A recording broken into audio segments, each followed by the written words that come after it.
Did you know that moms have the most capacity of anybody to become rich? And not just rich, but rich, hot, and happy. Can I get an amen in the room? Rich, hot, happy. And unfortunately, what a lot of women think is that in order to pursue that, they have to abandon their kids, alienate other moms, and distance themselves from family. And it's almost like they think that they have to become less of who they are to pursue that. They have to abandon a part of them or parts of them. And the truth is that you actually can become so much more of who you are and who you're made to be. And when this first occurred to me, I was actually a brand new mom. I had spent a lot of my pregnancy with my first daughter, who's now 6, but I laid on the couch a lot. I didn't really have a whole lot of purpose. In fact, my husband would come home and he's like, "How did it go today?" I was in business, but I wasn't really doing business. You know what I'm saying? I was like kind of faking it and doing my best, making a few $100s a month. And then something happened that I'm going to reveal to you today. Something happened that changed everything. And one day I actually kind of tried to catch him off guard and I said, "Hey, what do you think about me now? Do you think I've changed?" And he's like, "Oh yeah, and I like that version of you a whole lot more." I became more of who I was. Now I have a 6-year-old who wants to dress like me, who wants to work like me, who wants to be friends with Macy. She is, you know? And so you can become more of who you are. The people around you can actually see more of the essence that they love so much when you pursue being a rich mom. And you do that when you go from poor mom to rich mom in a way. Everyone say in a way. In a way that doesn't just make your bank account smile, but it'll make your kids smile too. Now, this video is about the difference between rich mom and poor mom and how you can pursue your life as a rich mom. Now, who in the world, who's poor mom? Well, poor mom waits for opportunities. Rich mom creates opportunities. Poor mom is tired. Rich mom is on fire. Poor mom blends in, wants to blend in. Rich mom wants to stand out. Poor mom says, "No, that's enough for me." Rich mom says, "There's more where that came from." Poor mom says, "You know, it is what it is." And a rich mom says, "Oh no, it is what I make it to be." You know, the word poor actually has English roots, like the English of Europe. Old word is pauper. And that is directly translated to producing little. Producing little. So a lot of times, like our social construct of poor is like how much money someone has. But the actual word means producing little. So where else do we use the word poor? Normally, like poor quality soil, poor sleep, poor attitude, poor behavior. And what are we saying in those contexts? We're saying nothing good comes from that. Yeah. Nothing good came from it. It happened, but it's not really something to be proud of. Now, the word produce, all by itself, it means to make, to create, to bring into existence. I don't know about you, but that fires me up. So why do I say that moms have the most capacity to be rich? Because it's written in your DNA to be a producer. It's written in your DNA to be a producer. You were made in the image of a creator, so it's of your nature to be a producer. Oh my gosh.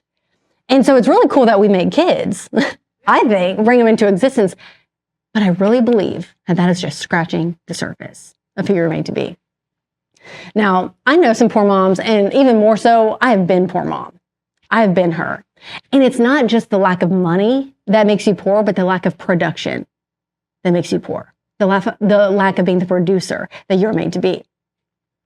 So, who is rich mom?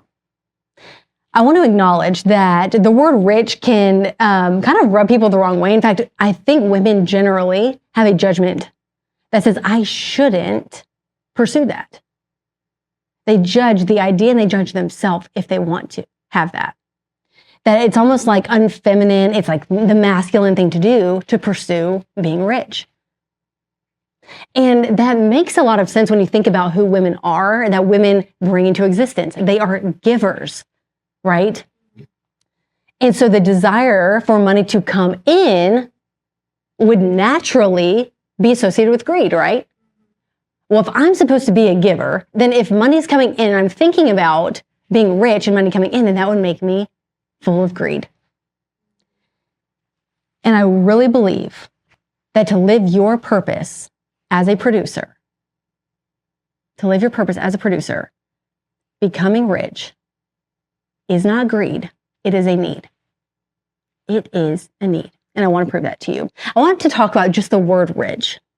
So if you think of like a chocolate torte specifically, when you have a bite of it, what do you, like almost instinctively like, whoa, that's rich. Has anyone ever done that? You have something like, whoa, like that got me. In fact, Macy and I have been traveling together a lot, and one of our favorite things to do is to go to like a nice steakhouse.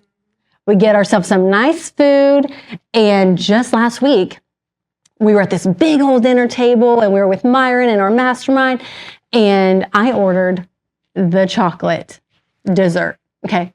And when it came time, I ordered it, and I looked at Macy across the table and said, do you want to come here and have some with me? Why did I do that? Because when something's rich, it's so full, it's so abundant that you actually don't need the whole thing. There's so much more to go around because of how full it is. And that's what I want you to think about. So ironically, being full, being abundant, that richness is what makes you less greedy. Because you lack nothing. You have everything you need. That's all I needed. Now, what about rich soil? So I was doing some research on rich soil, which is another just context that we say this word very happily. There's no tension when we talk about rich soil. Why? Because by definition, it is necessary. It's not a luxury. It's not, oh, only fancy people have rich soil. No, it has to happen for there to be any production of that plant. And it means so many things, from the nutrition to the quality to the moisture, all that amazing stuff. But isn't it interesting that we don't say rich plant, we don't say rich fruit, we say rich soil? Why? Why would that be the case? Language is no accident. The word we say is no accident. So why don't we say, oh, that's a very rich fruit? No, we always say rich soil. We say that because a rich environment is a prerequisite for achievement. Rich environment is a prerequisite for achievement. See, people think that rich is what you have. That's all we ever think about. It's like, oh, it's just what I have. It's the money in my bank. But richness is what you be, and it's what you see before you can have. It's who you are. It's what you see before you can have. So what if someone encountered you? Because environment just means everything that surrounds it. Anything and everything that surrounds is the environment. So what if someone came to you in your environment? You're the rich soil. They think, wow, everything she touches seems to turn to gold. It seems to turn to fruit. Gosh, she seems to always be growing. Gosh, man, I'm so much better when I'm around her. I grow in the richness of her soil. How cool is that? Is that something that you want?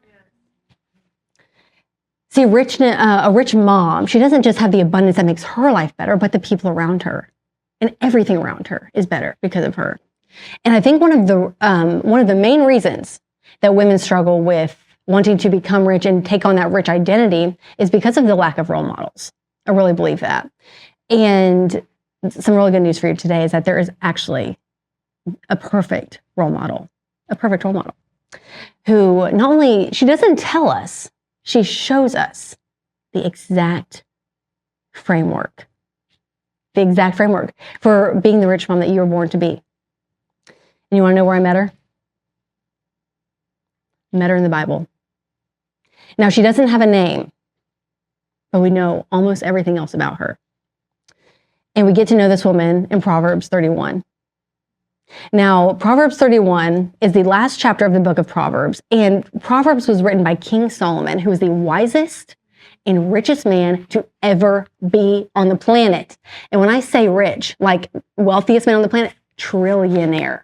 Like if we think Elon and Jeff Bezos or something, King Solomon was the richest, the most wise of anyone on the planet. He wrote the book of Proverbs. There's 31 chapters. My grandpa, he actually told me, you should read a proverb a day because there's only 31 chapters. They're pretty short, and there's about 31 days in every month. So you get to take on this wisdom every single day, which is really cool. I highly, highly recommend it. And there's 22 verses in this part where we get to meet this woman, and it's titled "A Wife of Noble Character." Do you mind if I read it to you? And then I'm going to tell you the exact framework. Okay. It says, "A wife of noble character, who can find? She is worth far more than rubies. Her husband has full confidence in her and lacks nothing of value. She brings him good, not harm, all the days of her life. She selects wool and flax and works eager with her hands. She's like the merchant ships bringing her food from afar. She gets up while it's still night. She provides food for her family and portions for her female servants. She considers a field and buys it, and out of her earnings, she plants a vineyard. She sets about her work vigorously. Her arms are strong for her tasks. She sees that her trading is profitable, and her lamp does not go out at night. In her hand, she holds the distaff and grasps the spindle with her fingers. She opens her arms to the poor and extends her hands to the needy. And when it snows, she has no fear for her household, for all of them are clothed in scarlet. She makes coverings for her bed. She is clothed in fine linen and purple. Her husband is respected at the city gate, where he takes his seat among the elders of the land. She makes linen garments and sells them and supplies the merchants with sashes. She is clothed with strength and dignity. She can laugh at the days to come. She speaks with wisdom, and faithful instruction is on her tongue. She watches over the affairs of her household and does not eat the bread of idleness. Her children arise and call her blessed. Her husband also, and he praises her. Many women do noble things, but you surpass them all. Charm is deceptive, and beauty is fleeting. But a woman who fears the Lord is to be praised. Honor her. Honor her for all that her hands have done. And let her works bring her praise at the city gate. Oh, I don't need to say much more, but I'm going to. So I really believe that in those 22 verses, there's a framework for becoming a rich mom and for becoming like her.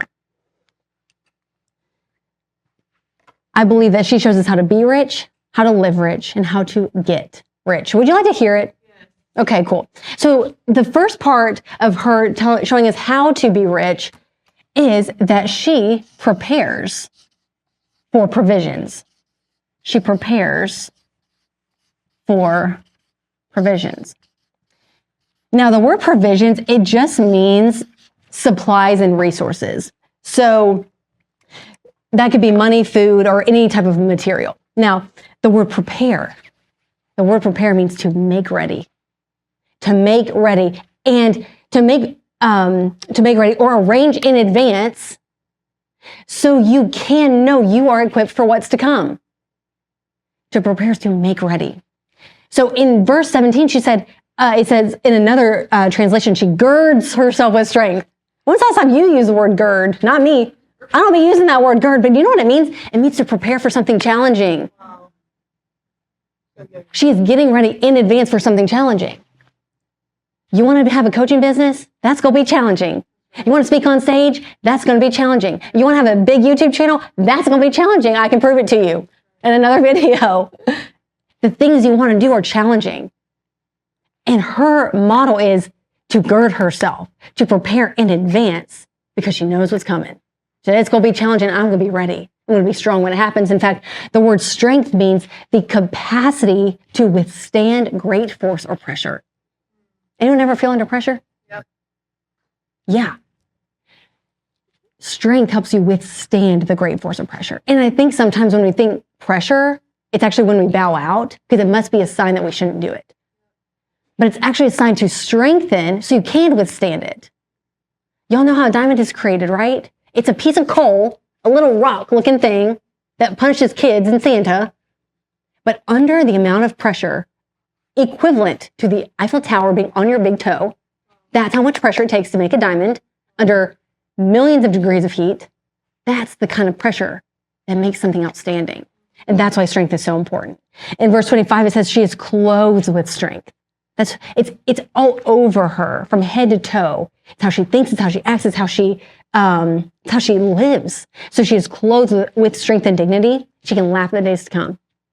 If you knew that you're prepared, as prepared as you could possibly be, would you be worried? Not really.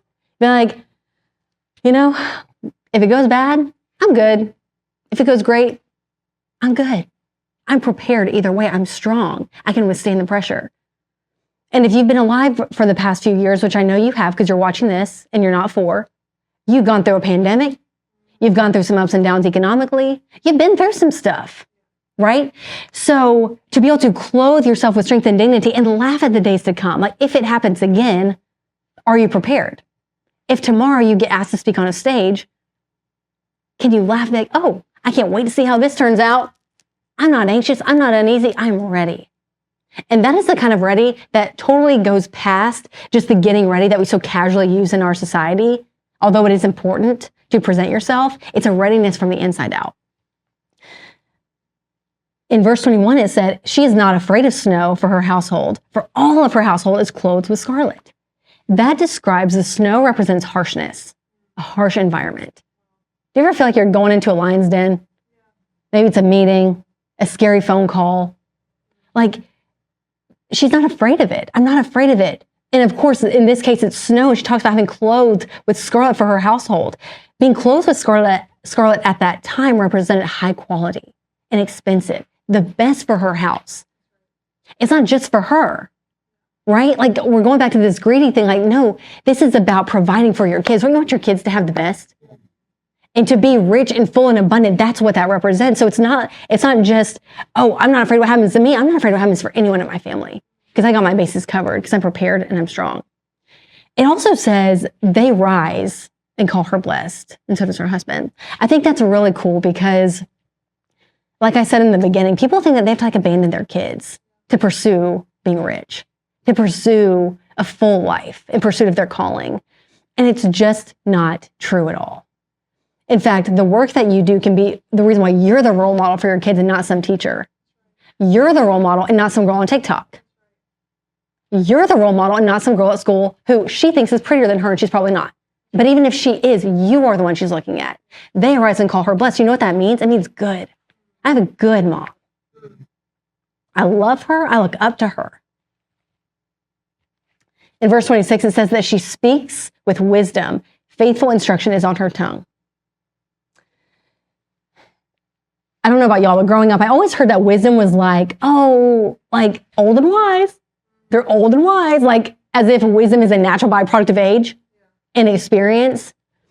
And yes, wisdom totally comes from experience. Ask me how I know. I'm like, dang, I didn't know I wanted to go through that, but I'm glad I did because now I understand some stuff. But see, wisdom doesn't naturally just come from experience. It comes from expertise. It comes from expertise. In fact, the word wisdom in Hebrew, which is what Proverbs was written in, was Hebrew, means skill. Is it a direct translation to skill or expertise? So what does it say? It says she speaks with skill. She speaks with expertise. You know what happens when you speak with skill, with expertise? You get a lot further faster. You get a lot done. And when it says she has faithful instruction, it means what she says is true. And what do you want when you give someone instructions? You want them to do it. What if the words that you said, people actually did something with it? Faithful instruction. And not only that they did it, but they're like, man, what she's saying, like that resonates as true. She has proven it true. She speaks with wisdom, faithful instruction on her tongue.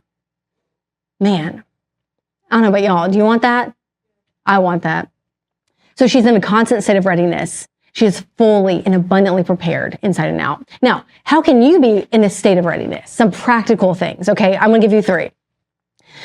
So when we're talking about this fertile ground, this environment where people walk around you and they're like, man, I'm just better around you. One really practical thing you can start doing is taking in content that is nonfiction. That is the type of learning that helps you experience the world, like honestly at light speed. If you want to, okay, this is not the right quote, but I was watching the show and they were like, if you want to expedite your experience, instead of getting in a fight, watch a fight. Well, I would say instead of going through the experience, learn from the experience. So when you read something, you're like, oh my gosh, I just learned about all of like an autobiography. I just read Sarah Blakely's autobiography. I just read the president's autobiography. I learned so much from their mistakes. I have wisdom. So take in some content that creates a fertile ground in your mind. Okay, that's number one. Number two, I would say look your best. That's how I want to say that. Look your best. She's clothed with strength and dignity and with fine linen and scarlet. Okay, like the woman is wearing expensive stuff. I'm going to get into that in a second, but I want you to take it seriously because studies have shown that 86% of professionals say they get more work done, they feel better when they're put together. And so I want you to really think about, how do you most look put together and how can you present your best? The last thing I would say, very practically, is to be obsessed with skills. When someone can, and specifically the skill of communication, from the time that we're two, we can talk, but no one ever challenges us to have an expertise in talking, which is communication, which is, in my world, sales skills, the ability to talk and for someone to follow your instruction. So those are three so practical ways that we can model what she has shown us to be prepared for the provision that is coming. Because when your opportunity comes, you want to be prepared. And that's what they call luck. Luck is when opportunity meets preparation. Okay. And by the way, being properly prepared is your path to profit. Okay. So, Kat, you also said she lives rich. What does that mean? How does she do that? Well, she lives rich by she plants expecting provision.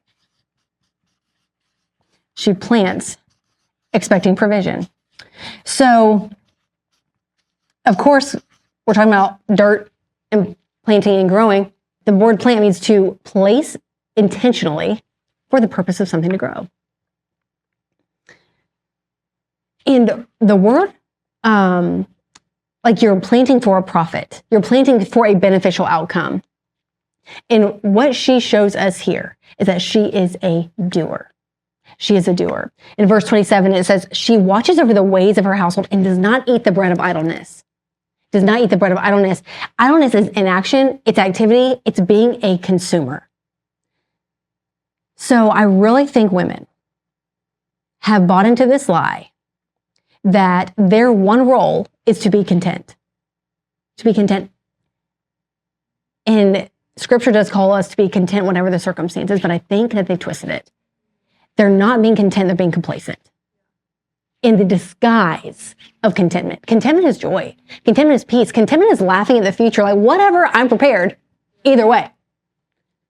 But complacency can come with consumerism, not doerism, okay, but consumerism. So if you find yourself like scrolling for inspiration, if you find yourself like waiting for the next thing to feel right, I would argue that you're not doing, you are consuming. Because when you consume, you also feel like you have all these ideas in your head, like, I just don't know what to do with them. That's a sign that you have probably eaten the bread of idleness. And just bought into the lie that like, well, I'm supposed to be content. I don't want to like be burnt out and work too hard. And it's actually the not working hard that's causing you to burn out because your brain, you're like hitting the gas on a parking brake. But that ain't it. In fact, what she does is she considers a field and buys it. She considers a field and buys it. And from her profits, she plants a vineyard. So what does that mean? She's literally making a risk on an investment. She uses strategic thinking. And what resources she does have, and she said, I'm going to place my bet there. I'm going to go do something about this. And I'm going to plant a vineyard. She profited on the merchandise. We heard about that. And what's really cool about being someone who buys something is she let go. She let go of what she thinks she wanted to reap fruit for the long term. And how many ideas are you sitting on? How many investments are you still weighing between? And you're like so bloated with all these opportunities that could be. But remember, poor mom waits for opportunities. Rich mom creates opportunities. That's what this is. She considered a field and buys it. She just considered it like, let me use my wisdom and see if this is a good idea. And then I'm going to go do something about it. I'm not just going to buy it to have it because I heard real estate's a good idea. I'm going to go plant a vineyard because I want to sell those grapes. I want to make that wine. I want to make some raisins because my kids like raisins. She's going to go do something about it and profit on it. And then the last verse that goes under this section, honor her for all that her hands have done and let her works bring her praise. I don't know exactly what it is that where a mom who works is somehow like living in an unnatural alignment with her calling. But, I was actually asking, I was doing my researching and like looking up questions. And I was like, what is the history of the women at this time? Because I don't know about y'all, but when I think about like ancient women, I'm like, okay, they had to have stayed home. They had to have. And it actually said, and I need to get to this in a second, but women of this time were massive economic contributors. And it revolved around the house. I don't know about y'all, I'm sitting here, I'm at work. I work a lot with Macy. We travel, we do stuff. And my life totally revolves around my house. It revolves around what my kids are doing, what we're providing for our kids, what opportunities are happening. So that's the same for here. They were massive economic contributors and they still were providing for their house. Everything revolved around that, which I think is really beautiful. But here's what it's cool. It says her works bring her praise. Her works bring her praise at the city gate. Another lie I think we've fallen for. Said, well, if you're being praised, then you're like attention seeking. No, her work, the byproduct of what she was doing, the way she went about her life brought her praise. So consuming makes you bloated. Consumers are bloated. Doers get promoted. That's just how it works. So how can you be a doer and plant today? Well, 2 challenges I want to make to you is 1, make a decision today. Make an investment today. There's something that you're sitting on. There's something where you're like, oh, I've been considering it, and it's keeping you bloated. You're waiting for an opportunity to be perfect, to be right. And I would challenge you today to make an investment decision that you've been putting off. I don't know if that's getting mentorship. I don't know if that's learning a skill. Whatever it is, if you've been sitting on it and you have only been considering it, I want to challenge you to buy it. Put yourself in motion for all the long-term reaping. What vineyard can you plant when you have profits from the thing that you bought? So good. Okay, and the last thing I would say is to pursue opportunities. And we were just talking in this room before, so many conversations could still be open loops. I want you to connect with someone today. Revisit a conversation. I want you to follow up on a conversation with a current client, with a past client. Create opportunities. Go be a doer that plants. Each conversation, each work that you do is planting something. Okay, so how does she get rich? Well, she gets rich because she profits on the provision.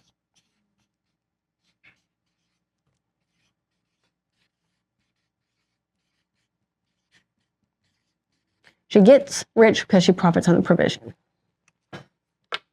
In verse 24 it says, she makes linen garments, which is nice, by the way. She makes linen garments and sells them and supplies merchants with sashes. So I was like, what is a sash exactly? Like, what's happening here? They literally just look good. Do you know why people buy things? Because they feel like it. Because they feel pretty. Did you buy a belt that was $700 because you really needed it, or did you want it? This woman is providing people with things that they want. She makes linens and she sells them. She's providing provision for someone else. And again, the really cool thing about selling something, okay, when you think about winning the lottery, who would like to win the lottery? Okay, everyone's like the cat, like, come on, don't ask me a stupid question. Okay, cool. Well, if I ask a room, which I've asked rooms of top salespeople who like selling, they're like, ugh. But why is it that a whole room will go, I want to win the lottery, but selling is like, okay, if I have to. You want to know what's so cool? When you win something, only one person benefits. That's you. When you sell something, 2 people benefit. The person who bought it and the person who sold it. So which is less greedy? Why is it so ironic that the thing that we think is greedy is actually the least greedy thing of all? She's making it. She's using her hands, her ingenuity to make a beautiful garment and then selling it to the merchants. And then she's making them a beautiful sash that can hold their stuff and be cute at the market. Because you know what? These were people too. They weren't just ancient ladies. They were women. And you know they want to look good. She's not just providing for herself, but for others. In verse 18, it says she sees that her trading is profitable. She sees it. She's not like, okay, well, if I have to make money, then like, I'm just going to like ignore it. And then like, if I make money, don't tell me because I'll feel bad about it. No, she sees it. She sees that it's good. Who's able to help more people? The person who benefits financially or the one who doesn't? The one who benefits financially, right? It is so incredibly valuable to be the one who makes something and sells something. And you remember just a few minutes ago, I said this was the perfect example. Remember that? Now, that's actually kind of an overstatement because what's perfect, really? Well, this 22 verses, the end of Proverbs 21, is an acrostic. You know what an acrostic is? It's where it's like the first letter like goes across. First letter. These 22 verses they begin with each letter of the Hebrew alphabet, which is 22 characters, which represents wholeness, completion, perfection, richness. And that is what you are destined for. So she is, whether she is a real person or just a beautiful poem of virtues for us to model. This is how you become rich, Mom. And not just how to get rich, but to be rich, to live rich. And I don't know about you, but I think she sounds like a sales girl. And so are you. I love you. I hope this helped you, and I'll see you next time.